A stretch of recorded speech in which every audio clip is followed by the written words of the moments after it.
Hi mga ka-star, welcome to my channel Jigstar TV, and thank you for clicking this video, and please subscribe my channel Jigstar TV and click the notification bell. Thank you. Ang topic na gagawin ko ngayon ay about sa paano mag-trade sa Binance. Maraming nakakaalam sa Binance pero hindi marunong mag-trade. So, please sign up my referral link sa Binance para uh, para ma-member ko kayo sa aking Binance system. I mean Binance team. Okay, so ang Binance ay maraming ways of earnings, pero ang i-share ko lang sa inyo ay basic about sa spot trading, margin trading, and future trading. Okay, let's start.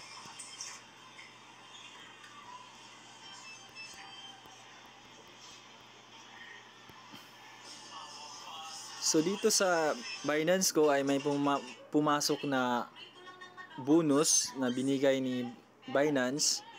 So itong gagawin natin na fund para sa ating live trading. Okay? So sa Binance trading, meron siyang spot trading at saka margin trading at saka futures trading. Ito yung ituturo ko sa inyo. So start tayo sa spot. So sa spot trading ay low risk lang siya. So dapat mayroon kang dollar or USDT para maka-trade ka. So paano magkaroon ng funds dito? So karamihan sa inyo ay mayroon ng coins.ph. So mag-buy lang kayo ng XRP doon sa coins.ph, tapos i-deposit nyo lang dito. Kung wala kayong coins.ph, so pwede rin kayong maggamit sa aking referral link. Ibibigay ko rin dito sa description sa aking video. Ito, install ka na, sign up kayo sa aking coins.ph.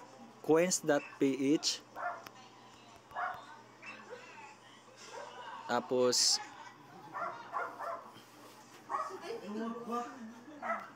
mag-deposit kayo dito ng pira.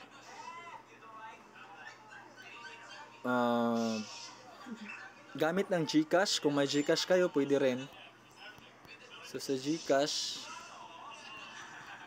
saan yung GCash ko?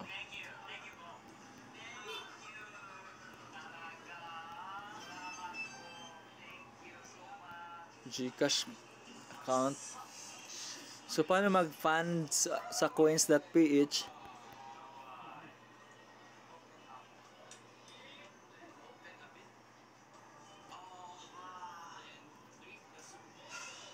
So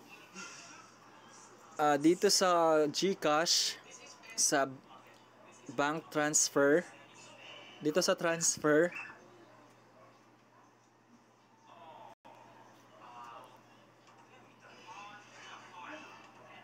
so may makita ka ditong mga bangko. So i-click mo lang yung view all, tapos hanapin mo yung coins.ph.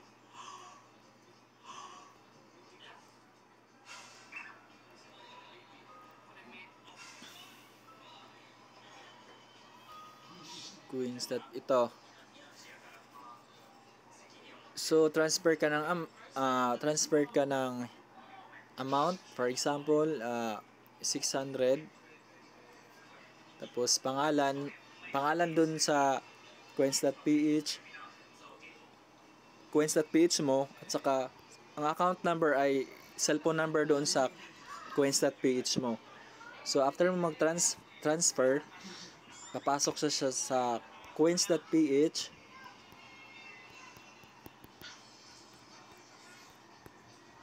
Papasok siya. Saan ba yung coins.ph ko? Pasok siya dito. Tapos kung dumating na siya dito sa total balance, i-click mo lang yung buy sa gilid, tapos buy crypto, tapos buy ka ng XRP or TRX. So TRX, pwede rin TRX. May TRX na kasi dito. So ang TRX ay 4 pesos yung price niya. So pag click mo sa buy TRX, lalabas ang amount mo dito sa piso na galing sa GCash. Tapos i-max mo lang siya, tapos purchase, maging TRX na siya. Tapos i-send mo lang doon sa Binance mo. Okay? For example, TRX. Click mo siya. Mali. Transfer pala. Dito sa gilid ng buy and sell, mayroong transfer. So, i-transfer mo yung send crypto TRX, send to external wallet. So, lagay mo dito ang amount, tapos TRX address, maghingi siya ng TRX address. So, punta ka lang dun sa Binance account mo.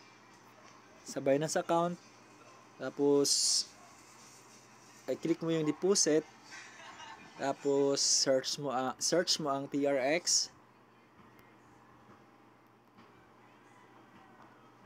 Sa crypto, tapos sa crypto siya, TRX.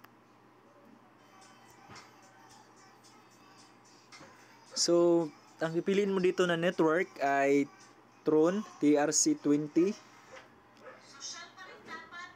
So ayan, lumabas na ang wallet address ng Tron or TRX. Copy mo lang siya, tapos punta ka dun sa sa coins.ph mo. Tapos i-paste mo dito. Tapos amount. Ang next nito ay transferring na. Tapos may confirmation sa yung cellphone or sa email. So, pag pumasok na siya sa Binance, so dadating siya dito TRX. So wala akong TRX, so try natin magkaroon ng TRX. Okay, so paano ba mag-trade? Okay.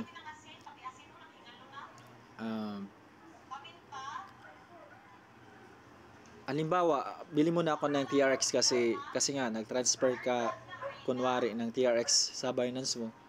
So TRX USDT.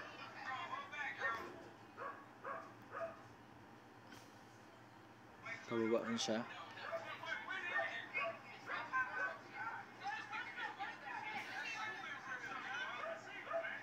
So hindi muna ako mag-buy ng TRX. So ganito lang, gawin mo lang is pag pumasok yung TRX mo dito sa account mo sa Binance, so punta ka lang sa dito sa sa screen mo, makita kang home sa baba, home, markets, trades, futures and wallets. So i-click mo lang ang wallets ay markets, click mo ang markets, tapos search mo ang TRX, tapos USDT. So i-click mo yung may makita kang buy and sell, so i-click mo yung sell kasi TRX yun yung TRX mo i-swap mo dun sa USDT. Kung gusto mo na ang TRX lang i-hold mo, pwede mo na siya hindi siya i-convert sa USDT, pero kailangan nating kailangan ko ituro sa iyo kasi para marunong kang mag-trade. So kung gusto ka mag-sell, sell mo lang, click mo lang ang sell, tapos 100%, tapos sell TRX. Pero kung gusto mong mabilis siya ma-execute, kasi nga by ordering dito sa trading, so kung mag-sell ka, kunin mo tong green na price sa pinakauna sa baba para ito sa mag-sale. Ito.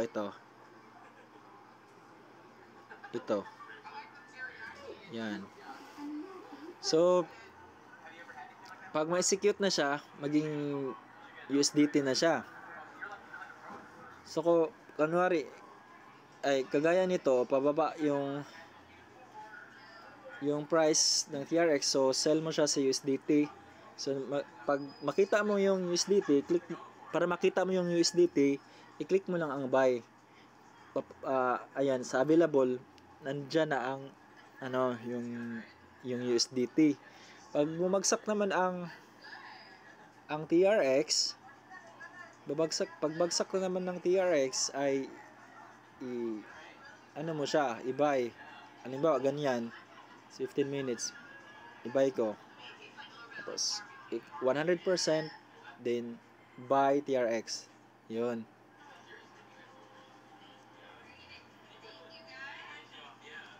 Gaya niyan, by ordering, so, kailangan, kung gusto mo mabilis siya, cancel mo lang siya. Tapos, ang piliin mo na price ay itong, kung sa buy, itong pinakauna na price dito sa ibabaw, yung itong pula. So i-click mo lang to, click mo lang siya, tapos yung kung ano ang price diyan, papasok diyan sa baba ng limit. So yan na ang price mo, 100% buy TRX. Ayan, success na. So hindi katulad kanina na by order ay nag-order pa siya. So kung yun ang mo, mabilis lang siyang ma-execute. So ngayon, ang nabili ko ay 162 TRX. Ngayon, tingnan natin ang signal niya. So, ang signal niya ay parang pababa pa siya. Tingnan natin yung sa 3 minutes. So, ayan. Sa 3 minutes ay mahina yung signal niya. Ayun, gumalaw. Ito.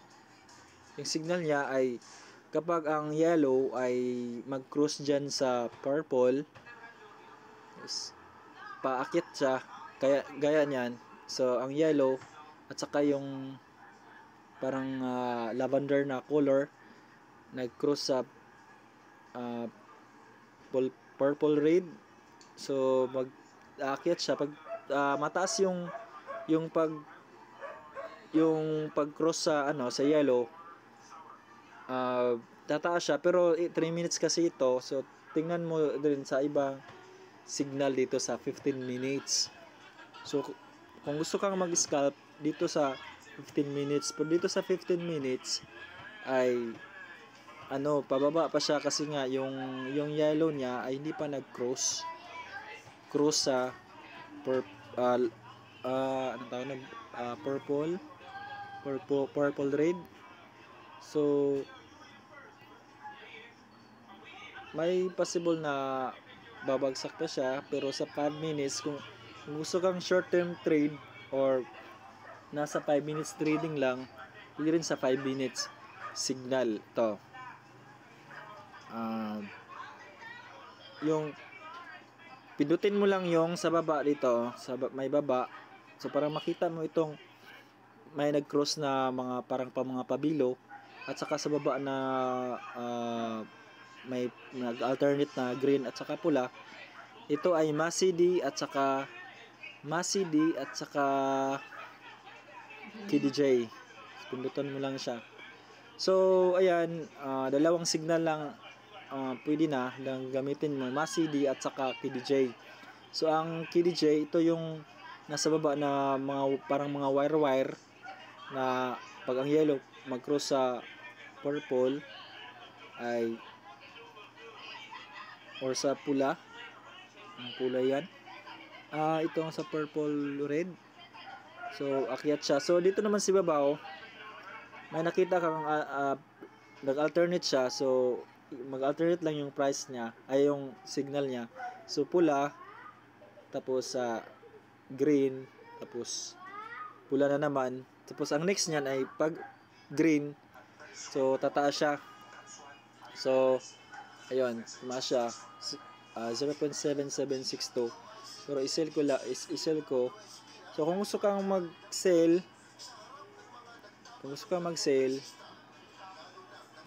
click mo lang yung sell, tsaka click mo 100%. Tapos dahil mag-sell ka, so para mabilis, kukunin mo yung price na nasa baba, 0.07760. Ito. So click mo siya, i-click mo yan, click, tapos 100%, then sell TRX. Yun, success na siya agad.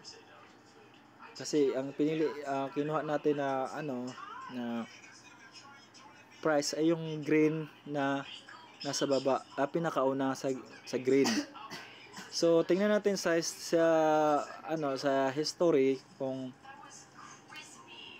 ano ang history niya. So kanina nag-buy ako ng TRX sa price na 0.07759 ang price.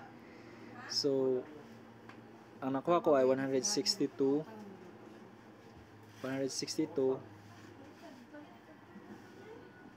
pieces. So sa sell TRX naman ay 0.0776 ang price. So yun. So $12.60 yung pira. So ngayon, yun ang sa trading sa spot, no? So kung gusto mo rin mag-buy ng iba pang mga crypto, mga potential na crypto, so kailangan naka-dollar lang yung pira mo. So balik ka sa market. So ito ring XRP, maganda rin itong i-hold. Search mo lang sa search, tapos XRP/USDT. So buy. Halimbawa ito, yung 1 hour niya ay paakyat.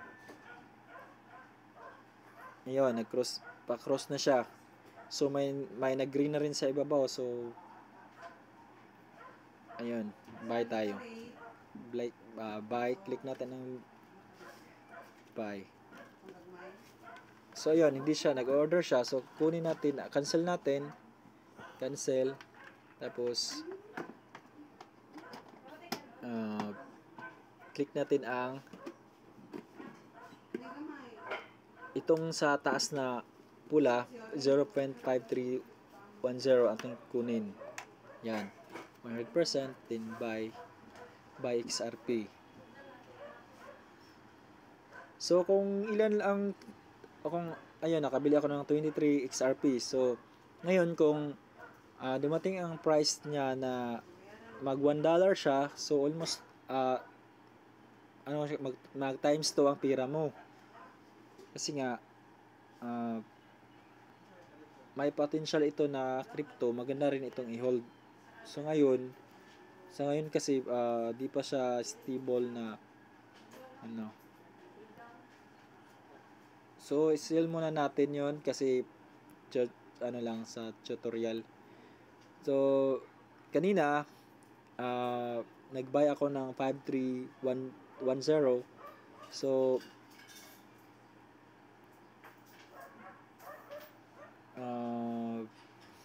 yun, lugi siya pag i-sell kasi nga bumaba, pero okay lang kasi konti lang naman. Yan, sell natin. Okay, so nakaltasan yung yung dollar ko kasi nga bumaba, nag-sell ako. So for tutorial lang yun, pero wag mong gayahin na dun ka mag-sell sa baba kasi lugi ka talaga. So hintayin mo tumaas yung price. Okay. So medyo mahaba-haba na yung yung usapan natin sa spot trading. So next time lang siguro yung sa sunod ko na lang na video ang margin trading, yung sa loan na loan gusto ka mag-borrow. So dito lang muna, spot trading lang muna ang ano natin kasi umabot na ng 19 minutes ang ating topic. So, potential na lilipad sa bullrun itong XRP, saka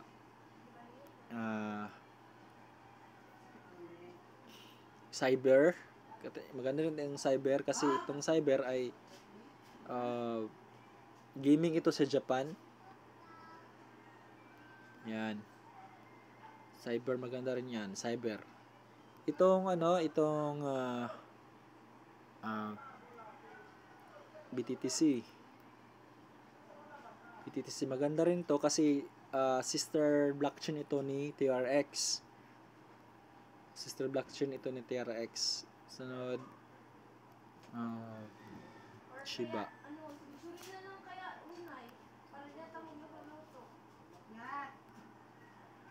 SHIB. Ito, SHIB. Yun. So, 4 hours, pababa siya. Yun, paliko na yung ano. So,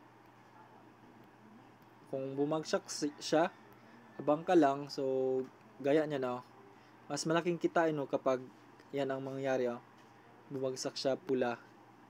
Yun, pula. Tapos,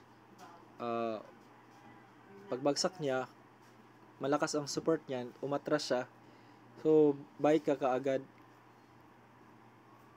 Pagbagsak niya, pag atras niya, kuha ka ng gain. So, ito maganda rin ang Shiba Inu. Avax.